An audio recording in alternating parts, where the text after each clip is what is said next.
आप सबका स्वागत है एमडीए राउंड की ट्रेनिंग में। ये MDA round triple drug therapy से होगा, यानी कि 3 दवाएं, डीईसी, एल्बेंडाजोल और आइवरमेक्टिन।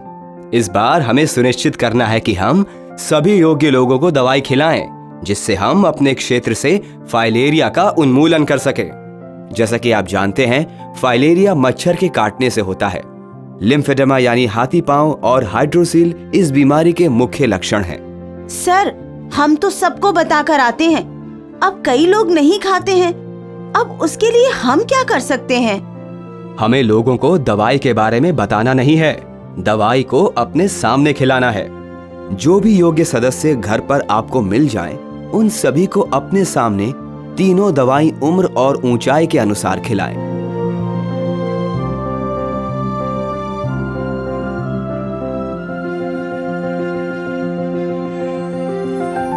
पर सर, जो घर पर ना मिले उनकी दवाई का क्या करें?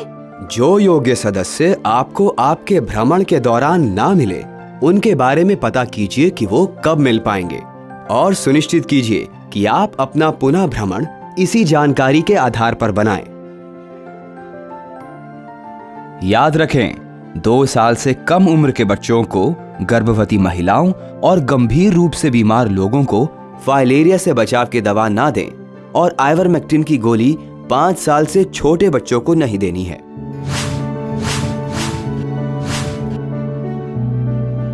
एमडीए की दवा की खुराक देने के लिए इस चार्ट को देखिए। 2 साल से कम उम्र के बच्चों को फाइलेरिया की दवा नहीं खिलानी है। 2 से 5 साल तक के बच्चों को 1 गोली डीईसी और 1 गोली एल्बेंडाजोल की देनी है।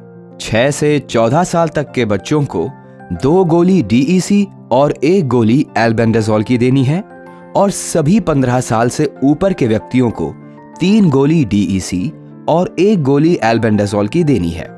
आइवरमेक्टिन की गोली ऊंचाई के आधार पर देनी है। इसके लिए आप डोज पोल का इस्तेमाल करें। याद रखिए, 5 साल तक के बच्चों को आइवरमेक्टिन नहीं देनी है। आइवरमेक्टिन दवा की खुराक के लिए इस चार्ट को देखें। डोज पोल से ऊंचाई नापनी है और अगर 90 सेंटीमीटर से कम ऊंचाई है तो आइवरमेक्टिन की गोली नहीं देनी है। अगर ऊंचाई 90 सेंटीमीटर से 120 सेंटीमीटर के बीच है तो 1 गोली देनी है। 120 से 140 सेंटीमीटर में 2 गोली देनी है। 140 से 158 सेंटीमीटर हो तो 3 गोली देनी है और अगर 158 सेंटीमीटर से ज्यादा है तो 4 गोली देनी है। याद रखिए, सभी गोलियां एक साथ खानी है। सर, कुछ लोग समझाने के बावजूद भी दवा खाने से इनकार करते हैं, तो क्या करें? इसे रजिस्टर में अंकित कर लेना और अगर नहीं मानते तो अपने क्षेत्र के मुखिया या पंचायत के अन्य किसी प्रभावशाली व्यक्ति और सुपरवाइजर की मदद ले सकते हैं। सभी आशाएं अपनी सुपरवाइजर के साथ अपने क्षेत्र का माइक्रो प्लान एमडीए से पहले बना लें और एमडीए के दौरान उसके अनुसार क्षेत्र में काम करें। इस फॉर्मेट की सभी जानकारी भरनी है, जैसे कि कार्य क्षेत्र का नाम, दोनों डीए का नाम, सुपरवाइजर का नाम, हर दिन कार्य क्षेत्र की टोली का नाम, कितने घर जो आप कवर करेंगे, पहले और आखिरी घर के मुखिया का नाम और स्थानीय प्रभावशाली व्यक्ति का नाम। चलो अब हम फैमिली रजिस्टर भरने का प्रयास करते हैं।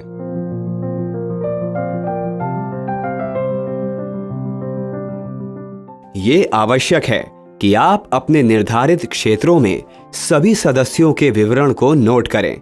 सभी कॉलम को भरें, जैसे मान लीजिए एक घर में कुल 6 सदस्य हैं, तो आप रजिस्टर कुछ इस तरह भरेंगे।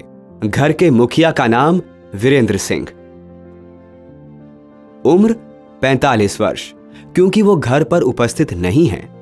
दवा ना खाने का कारण वाले कॉलम में निर्धारित कोड ए भरें। अगला सदस्य वीरेंद्र की पत्नी रीना देवी, उम्र 38 वर्ष, वो घर पर उपस्थित हैं। आयु के अनुसार उन्हें 3 डीईसी टैबलेट और 1 एल्बेंडाजोल टैबलेट दें।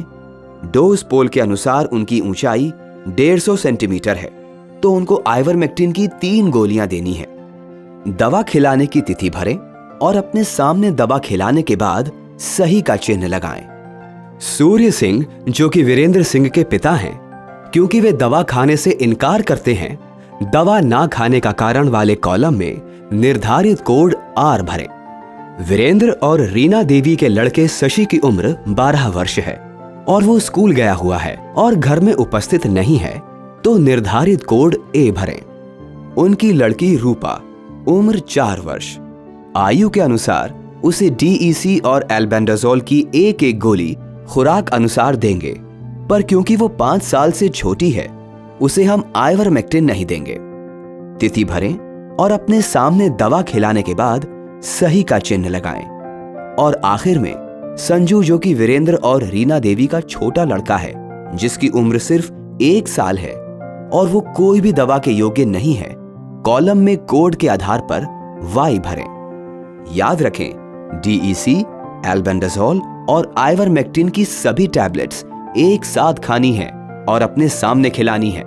जैसे कि भ्रमण के समय वीरेंद्र सिंह और उनका बेटा अनुपस्थित थे, आप उनके घर में पुनः भ्रमण करेंगे और अपने सामने दवा खिलाने की कोशिश करेंगे। अगर अगले दिन आपको दोनों घर पर मिल जाते हैं, तो अपने सामने दवा खिलाने के पश्चात उनकी जानकारी फैमिली रजिस्टर में कुछ इस प्रकार भरेंगे।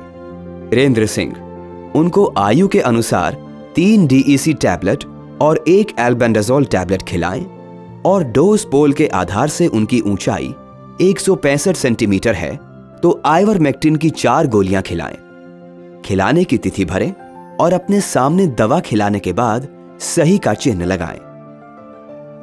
शशि भी आज घर पर है। आयु अनुसार उसको 2 DEC टैबलेट और 1 एल्बेंडाजोल टैबलेट खिलाएं।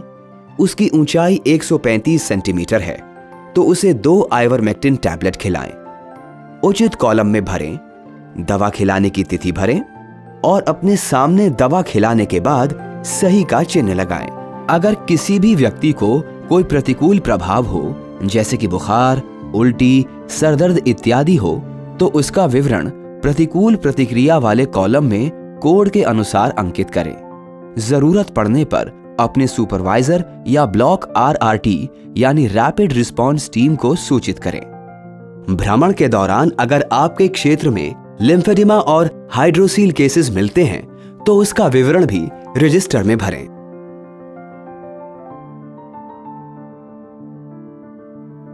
और एक बात ध्यान में रखिए, भ्रमण के दौरान हर घर पर हाउस मार्किंग करनी जरूरी है। हाउस मार्किंग कुछ इस तरह करनी है। दीवार पर एक बड़ा प्लस का निशान बनाएं। जिस दिशा में आप एक घर से दूसरे घर जा रहे हैं, उस दिशा में एक एरो का निशान बनाएं। अब एक खाने में अपनी टीम संख्या लिखें, दूसरे में उस घर का नंबर, तीसरे में भ्रमण की तिथि और चौथे खाने में उस घर के रहने वाले योग्य सदस्यों की दवा खाने की स्थिति को दर्शाएं। जैसे कि वीरेंद्र सिंह के घर में कुल 6 सदस्य थे, लेकिन योग्य सदस्य 5 लोग थे, क्योंकि छोटा बच्चा 2 साल से छोटा था। आपके सामने 2 लोगों ने दवा खाई, तो आप 2/5 लिखेंगे। ध्यान दें, फाइलेरिया की रोकथाम के लिए मच्छरदानी का प्रयोग करें। अपने आसपास जल जमाव न होने दें और MDA के दौरान सरकार द्वारा मुफ्त दी जाने वाली फाइलेरिया की दवाई खाएं।